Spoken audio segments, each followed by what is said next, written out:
Et bonjour Céline. On est en pleine saison des défilés de mode à Paris. La haute couture, c'est une spécificité française avec une poignée de maisons qui emploie quelques dizaines de petites mains.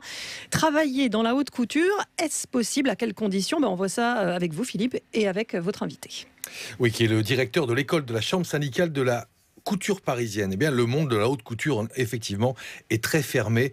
Pour être une maison de haute couture, il faut faire du sur-mesure, réalisé à la main, avec un minimum de 20 employés et créer au moins 25 modèles par saison, 2 défilés par an.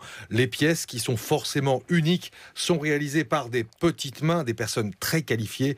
On parle donc d'emplois qui se chiffrent en quelques centaines seulement, mais le prêt-à-porter de luxe, lui, recrute avec quelques 165 000 emplois directs et indirects dans le secteur du luxe en France.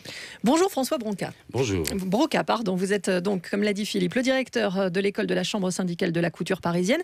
La haute couture proprement dite, ça représente combien d'emplois et dans combien de maisons? Il y a 14 maisons adhérentes. 14 maisons adhérentes à la chambre syndicale, donc ça, comme le disait Philippe Duport, ça ressemble peu d'emplois, mais c'est vrai que la haute couture est un moteur important qui va tirer l'industrie du prêt-à-porter, des accessoires, de la joaillerie que font les maisons qui ont l'appellation haute couture. Alors 14 maisons, donc quelques centaines d'emplois. Combien d'emplois? Vous avez une idée du nombre d'emplois? Pas vraiment, c'est quelques centaines. Oui, quelques centaines. Ouais. Est-ce que c'est totalement utopique ou est-ce qu'on peut effectivement quand même, si on a les yeux qui brillent en cette période de défilé de et des doigts de fée? Et des doigts de fée, absolument. Surtout des doigts de fée. Surtout, est-ce qu'on peut rejoindre ce monde pour y travailler? Mais bien sûr. Comment fait-on? Il faut se candidater, simplement. Il faut se candidater. Ce sont des métiers d'abord techniques. C'est des métiers d'atelier, puisqu'un vêtement haute couture, c'est un vêtement d'exception qui est fait sur mesure sur une clientèle privée. Et la haute couture, ce sont les fameux savoir-faire traditionnels que l'on évoque constamment, qui sont des savoir-faire techniques. Et bien sûr, on forme. Les jeunes, il y a beaucoup de jeunes dans ces ateliers qui sont formés à ces savoir-faire, évidemment. Qui sont formés donc par votre école? Entre autres, effectivement. Nous les formons, entre autres, en apprentissage. Ils commencent en CAP, c'est important. Et ils sont formés et dans l'entreprise d'accueil et à l'école à ces savoir-faire spécifiques. On peut donc travailler dans une maison comme Dior, une de ces grandes maisons de haute couture, en démarrant avec un CAP. Mais bien sûr. Beaucoup de personnes qui travaillent dans les ateliers ont commencé aussi par des CAP, bien sûr. Racontez-nous un peu le parcours de ces gens. Les jeunes gens qui viennent, il y a des jeunes gens qui viennent se candidater, qui ont le virus de la couture. On va organiser, nous, d'abord des tests techniques, des tests psychotechniques, de manière à pouvoir envoyer à ces maisons adhérentes des candidats qu'on aura présélectionnés. Test psychotechnique, ça consiste en quoi? La vision 3D, de voir un petit peu de quelle manière ils appréhenderaient leur travail, si vous voulez. Et en fait, après, purement des tests techniques pour voir l'habileté manuelle.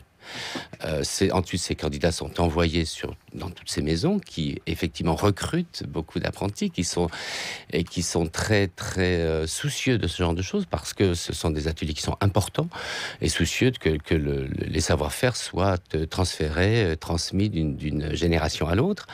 Et ensuite, l'entreprise fait faire des tests, des essais, et ils signent un contrat d'apprentissage avec ces jeunes. Alors, ça veut dire qu'on commence très jeune? On peut commencer à 16 ans, 17 ans.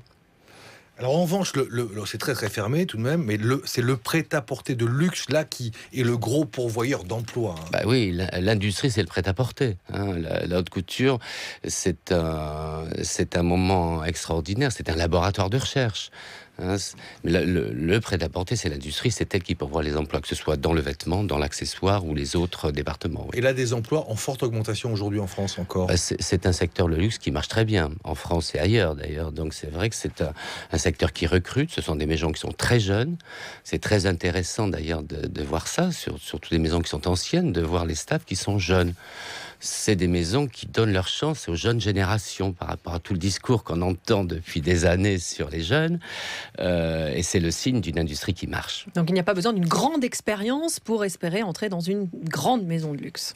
C'est ça qu'on retiendra. L'expérience, elle se fait en travaillant. Exactement. Il faut avoir fait, par contre, des études.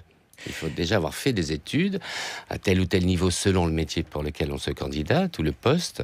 Et ensuite, on apprend son métier, évidemment. Merci beaucoup, François Broca, d'être venu nous voir, directeur de l'école de la chambre syndicale de la couture parisienne. Philippe Duport, à demain.